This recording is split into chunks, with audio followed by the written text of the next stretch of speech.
SV Marathi subscribe करा आणि नवीन व्हिडिओची सूचना मिळवण्यासाठी बेल बटन दाबायला विसरू नका। कुंतीचा पुत्र धर्मराज युधिष्ठिर यास म्हणू लागले की, हे देवा, मी आषाढ शुक्ल देवशनी एकादशी आणि चातुर्मासाचे महात्म्य चांगले ऐकले आहे। आता कृपया मला सांगा की श्रावण कृष्ण एकादशीचे नाव काय आहे? भगवान श्रीकृष्ण म्हणू लागले की, हे युधिष्ठिर, या एकादशीची कथा ब्रह्माजींनी एकदा देवर्षी नारदांना सांगितली होती, तीच मी तुम्हाला सांगतो। नारदजींनी ब्रह्माजींना विचारले होते की, हे पितामहा, मला श्रावण महिन्यातील कृष्ण पक्षातील एकादशीची कथा ऐकायची आहे। तिचे नाव काय आहे, पद्धत काय आहे आणि तिचे मोठेपण काय आहे, तर कृपया मला सांगा। नारदजींचे हे शब्द ऐकून ब्रह्माजी म्हणाले, हे नारद, जगाच्या हितासाठी तुम्ही खूप सुंदर प्रश्न विचारला आहे। श्रावण महिन्यातील कृष्ण एकादशीचे नाव कामिका आहे। तिचे नुसते श्रवण केल्याने वाजपेयी यज्ञाचे फळ मिळते।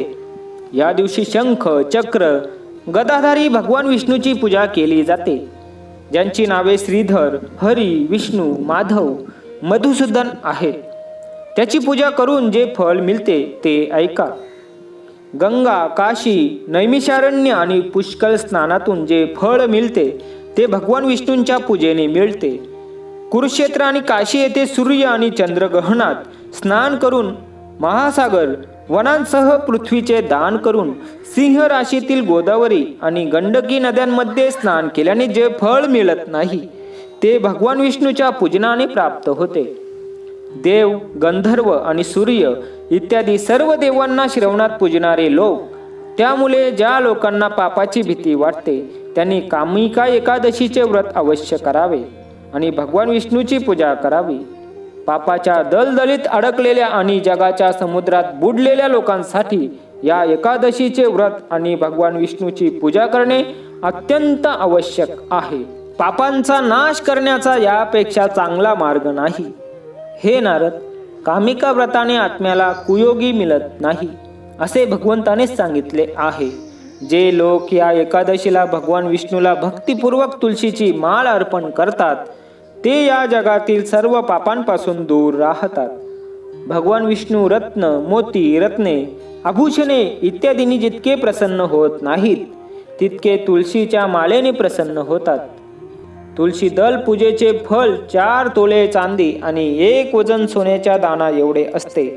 हे नारद, स्वतः देवांच्या लाडक्या तुळशीला मी सदैव नमन करतो। तुळशीच्या रोपाला पाणी दिल्याने माणसाचे सर्व दुःख नष्ट होतात, केवळ दर्शनाने सर्व पापे नष्ट होतात आणि स्पर्शाने मनुष्य पवित्र होतो। कामिका एकादशीच्या रात्री दीपदान आणि जागरणाचे महात्म्य चित्रगुप्तही सांगू शकत नाहीत।